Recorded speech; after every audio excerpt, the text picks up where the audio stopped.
it wasn't a quick hit on News 11. It was as long as we had. And so he couldn't escape. There was no segment, that ended in 3 minutes and he was going to take off with his security detail. He was just trapped in the studio with me. And I wasn't planning on going after him. I don't really work that way. My idea when I interview people is this: I want to interview people, but I will ask them questions. And he started off, so I don't think people really know how intellectually troubled he is, or bankrupt, or something. I don't really know whether to call him a liar or an imbecile or just a sellout or whatever it is.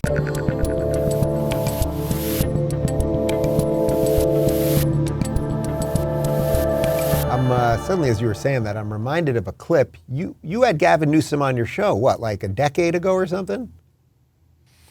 Yeah, a little less, but yeah. You had Gavin Newsom on, so maybe 8 years ago, something like that. And you smacked him around pretty good, which I have to tell you, as a guy that fled the state because of that guy, made me feel pretty good. Do you hold that one? Does that have a special place in your heart? Yeah, it is. If people can see it on YouTube, if they like, I imagine. I think it's out there. He came in here. I didn't really have anything against him per se at the time. He agreed to come in and sit down and did kind of a long form interview with him. There's a couple of caveats. A, he came in. He would never come in to a place like this now or anything near anything like that, number one. Number two, it wasn't a quick hit on News 11. It was as long as we had. And so he couldn't escape. There was no segment, that ended in 3 minutes and he was going to take off with his security detail. He was just trapped in the studio with me.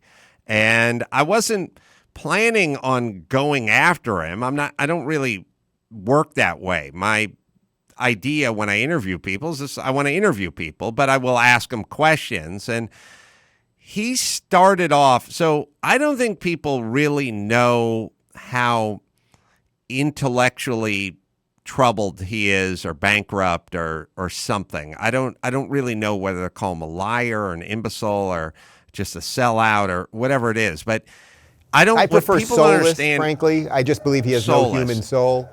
That's just me. There's something wrong with him. And what I mean is like Kamala Harris. There's something wrong with her, and that when Lester Holt is asking if you've been to the border, she doesn't know what he's saying. Like that there's a synapse problem. There's something wrong. Now look, you can just lie and just go, yeah, I haven't been to the border yet, but I'm closely monitoring the border and I'm planning on going later this week. Just lie. But to go, I don't know what you're asking, means something's wrong with you. And something's wrong with a lot of the Biden has something wrong with him, obviously, Kamala Harris.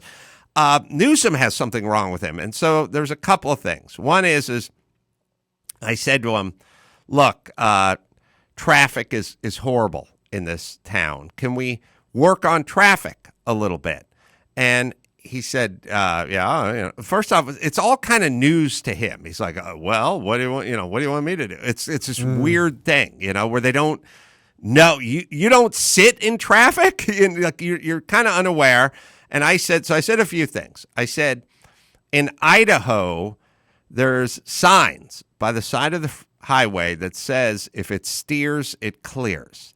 And in L.A., I see people in the third lane on the 405 freeway, both people out of their car because they had a little bumper bender. The cars are fine, no airbags deployed, and they're like standing in the third lane exchanging information. And my thing is like, pull over, pull off to the shoulder. It's like, we got into a car accident. I know, the car's fine. Just pull it over and get your information. A, people get killed that way. It happens often. And B, you've stopped the whole freeway because you guys are having a conversation in the middle of the freeway and your car's run. I said, put it up on the freeway sign. Just if it steers, it clears. They have them in all the different states. And so the first thing he went, really? get out of here, kind of thing. And I said, no, they have it. He's like, I never heard of that. So he never heard of that. And then he rebutted it with this. And this is what makes this is why something is wrong with Gavin Newsom. He said, I'll tell you, I saw something. He started chuckling. He goes, I saw something I liked. Saw a sign I liked. It said, you're not in traffic, you are traffic. And I kind of like that. And I'm like, I don't know what that means, but it certainly doesn't feel like a way to alleviate the problem of traffic. So it's an insane statement to say you're not, it's like, I'm an oncologist. You don't have cancer, you are cancer. All right, my work is done. Like, I don't know what he's talking about. Then he said, I heard him in another interview when he went on to a friendly show. But the woman who was interviewing him, at least had enough dignity to say, hey, people are fleeing California. This was a recent interview. What are we going to do about that? I mean, you have thoughts about people just leaving California? And he said, my answer to that is, where else you going to go? And the host said, I can think of at least one place. Yeah. The host said, I don't know, Florida, Texas, Nashville, like just anywhere. And then he said, yeah, I know. I didn't say that. Jerry Brown used to say that. So he quoted a guy and then disavowed himself of whatever the quote was. Jerry Brown in 1974 would say, where else you going to go? And so Gavin Newsom decided to repeat that. And when the person said, yeah, but that doesn't make sense, he went, yeah, I know. Jerry Brown said that. Which means it means you're insane. It means you have a problem. It means you're not thinking correctly. And then he started up with me. I said, the homeless, this is 9 years ago. I said, the homeless problem is crazy people and junkies in both. That's who's homeless. And then he said, let me explain to you the real face of homelessness.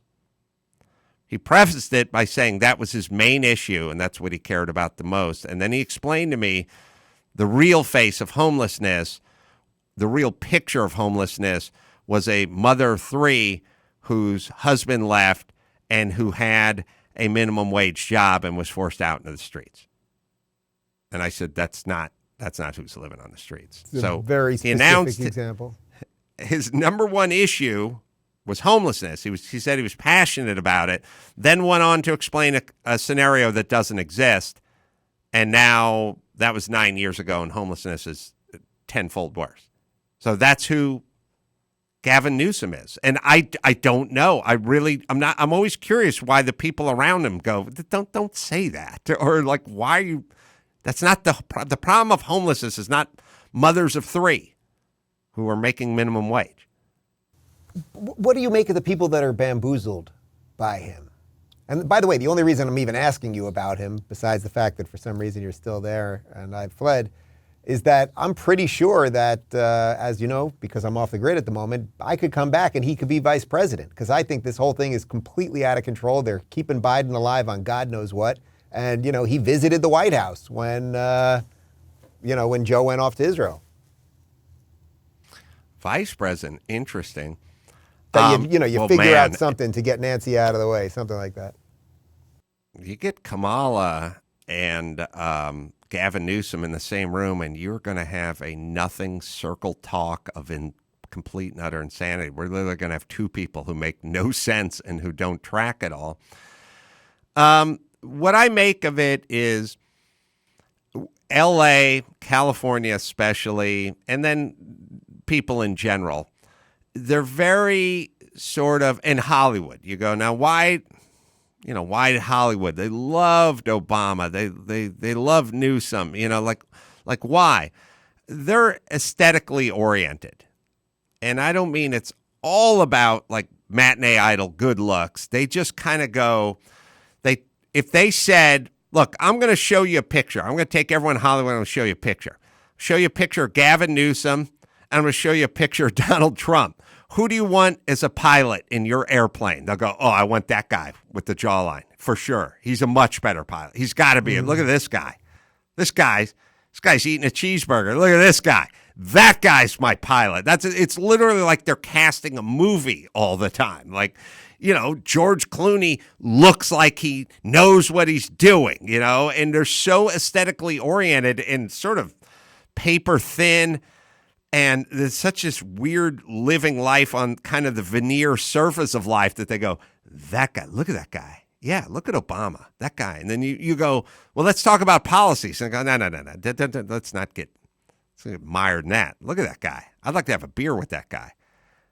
That's basically what they do with Gavin Newsom. They're idiots. But that's how it works. If you're looking for more honest and thoughtful conversations about comedy instead of the nonstop yelling you get everywhere else, check out our comedy playlist. And if you want to watch full interviews on a variety of topics, check out our full episode playlist. They're both right over here. And to get notified of all future videos, be sure to subscribe and click the notification bell.